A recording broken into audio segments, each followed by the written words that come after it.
News ফিডে প্রতিনিয়ত টাঙ্গুয়ার হাওরের video দেখতে দেখতে ব্লগ দেখতে দেখতে মানে এতটাই আপসেট হয়ে পড়েছি যাওয়ার জন্য যে সবাই শুধু টাঙ্গুয়ার হাওরে যাচ্ছে। তা আমারও মনে হলো যে একটু হাওরের ফিল নেওয়া যাক, তো সেটা কিভাবে সম্ভব। তো এরকম করতে করতে সুন্দর একটি জায়গা খুঁজে বের করে ফেলেছি যেখানে আপনারা সহজেই পেয়ে যাবেন টাঙ্গুয়ার হাওরের ফিলিংস। তো হচ্ছে যে সুন্দর মতো রেডি হয়ে সব বন্ধু বান্ধবীরা মিলে আজকে হচ্ছে যে টাঙ্গুয়ার হাওরে যাব, সেটাও হচ্ছে মিরপুরে। তো আমরা রেডি হয়ে বের হয়ে পড়েছি, যেহেতু আমার বাসাও মিরপুরে, সো যেতে অতটা কষ্ট হয়নি, সহজেই চলে আসতে পেরেছি। যারা মিরপুরের বাইরে থাকেন তারা সহজেই চলে আসতে পারেন, বলবেন যে বিরুলিয়া যাব। বিরুলিয়ার পরেই আসলে এই জায়গাটা মিরপুর বেড়িবাঁধ। যে যারা মিরপুরে থাকেন তারা অবশ্যই এই জায়গাটা চিনেন। তো প্রথমে আমরা গিয়েছিলাম এই রিভার এজ নামের এই জায়গাটিতে। এটা আমরা একটা ভিডিওতে দেখতে পাই যে এখানে হচ্ছে টাঙ্গুয়ার হাওরের মতোই বোট রয়েছে, যেখানে হচ্ছে আপনারা অনায়াসে ফ্যামিলি ফ্রেন্ডস নিয়ে ঘুরতে পারবেন। তো আমরা এখানে যেহেতু শুক্রবার দিন গিয়েছিলাম, এতটা রাশ ছিল, এত মানুষ ছিল যে আমরা হচ্ছে আর বোটের সিরিয়াল পাইনি। তো এখানে বোটে ওঠার জন্য জনপ্রতি 250 টাকা করে নিবে। তো সর্বনিম্ন 8 জন হলেই হচ্ছে ওরা বোটটা ছেড়ে দেয়। তো আমরা ওইভাবেই গিয়েছিলাম, হয়তো মানুষজন থাকবে না, কিন্তু গিয়ে আসলে দেখি পুরোটাই অন্যরকম।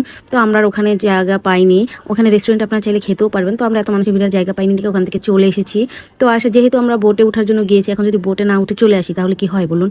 তো অবশেষে আমরা হচ্ছে তামান্না পার্কের পাশে একটি জায়গা আছে বটতলা, ওখানেও হচ্ছে সুন্দর একটা জায়গা আছে, ওখান থেকে বোটে ওঠার ব্যবস্থা আছে। তো আমরা প্রথমে গিয়েছিলাম কাঠে নৌকাগুলো ওঠার জন্য, কিন্তু আসলে আমরা অনেকজন ছিলাম, একটা নৌকায় হচ্ছিল না, আর বাচ্চারাও ছিল, একটু রিস্কি মনে হচ্ছিল। পরে হচ্ছে যে আমরা ট্রলারের মতো, যে ইঞ্জিন চালিত ট্রলারের মতো এই জিনিসটাই উঠেছি।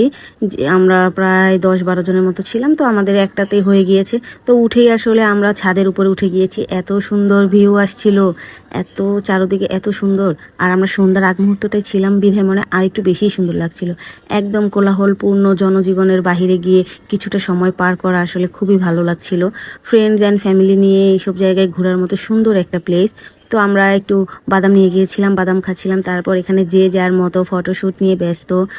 ব্যাস, এত সুন্দর ভিউ আসলে, আড্ডা গান সব মিলে মেতে উঠেছিল পুরো বোটটা।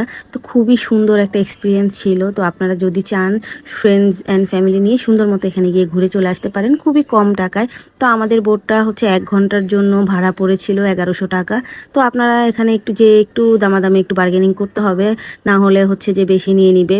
এক একজন আসলে সবাই এরকম একটা সিন্ডিকেট করে রেখেছে যে এক দামের মতো, কিন্তু তো একটু দামাদামি করলে হয়তো কমাতে পারবেন। এই তো আমাদের ঘোরাফেরা শেষ, তারপরে হচ্ছে আমরা একটু বান্ধবীরা মিলে খেতে চলে গেলাম। এত সুন্দর ঘোরাফেরার পর একটু খাওয়া দাওয়া তো করা উচিত। তো আমরা চলে গেলাম, খাওয়া দাওয়া করে আজকের মতো আমাদের দিনটি শেষ করলাম। খুবই সুন্দর একটা দিন ছিল। তো ভিডিওটি কেমন লাগলো অবশ্যই জানাবেন। Thank you.